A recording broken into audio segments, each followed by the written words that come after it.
You wake up and immediately you are bailing water. Rent is due, your energy tapped out. These are the constant cascades, relentless, compounding issues we spend our entire lives managing, even though we never consciously chose them. We can call this state downstream living. It happens when you treat these immediate, localized problems as if they are the entire universe. You get so busy reacting to the flood, you forget to ask where it comes from.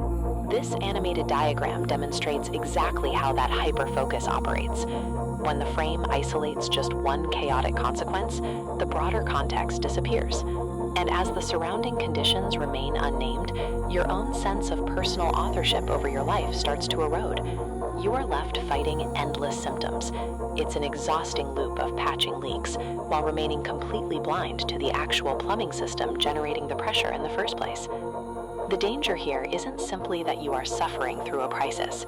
Powerlessness takes root the moment you mistake this narrow, downstream frame for the entire landscape. Breaking that loop requires a change in perspective. Stop looking at the puddle at your feet and step back to analyze the upstream conditions. This flow diagram maps that relationship out. A single node upstream generates inputs that divide and multiply into dozens of distinct, overwhelming symptoms downstream.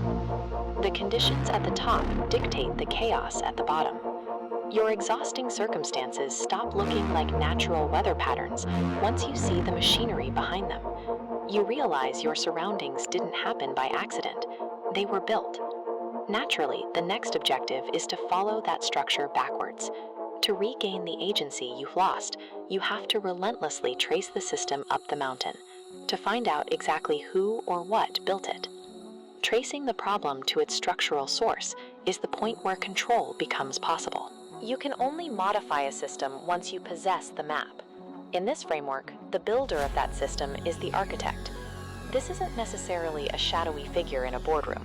It could be an inherited family dynamic, a historical policy, or an economic condition that engineered your current reality. The investigative process feels like laying out an old schematic. You take a specific distortion in your life and walk it backwards, contour line by contour line, until you reach the original blueprint. Finally, putting a specific name, face, or label to the root cause of your daily suffering provides immense psychological satisfaction.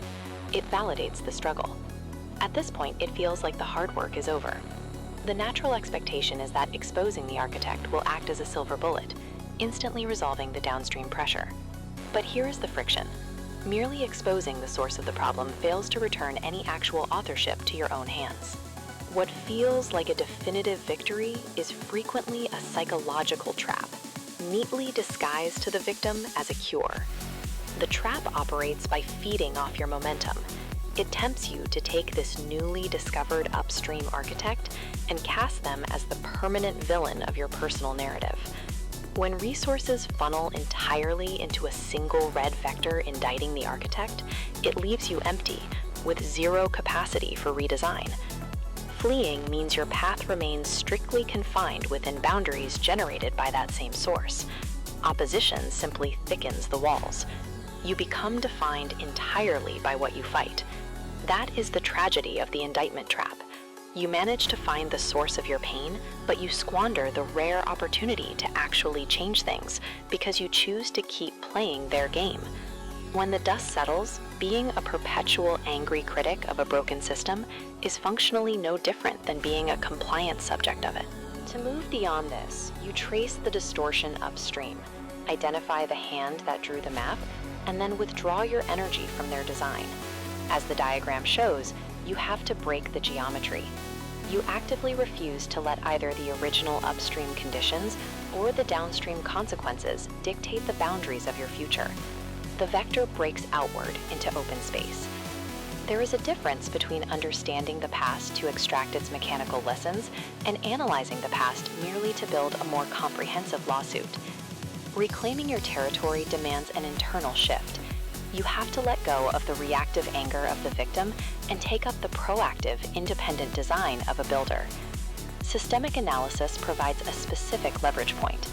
By seeing exactly what authored the current terrain, you gain the authority to change it. Redrawing the terrain practically means laying down fresh patterns. It is the act of generating entirely new coordinates for yourself, rather than perpetually bleeding out your energy fighting the old ones. In the end, there are only two mindsets available. You can remain a frustrated critic of a map you hate, or you can become the focused cartographer of a map you desire. True agency is never granted simply by defeating the architect. It is only achieved the moment you assume the role of the architect yourself.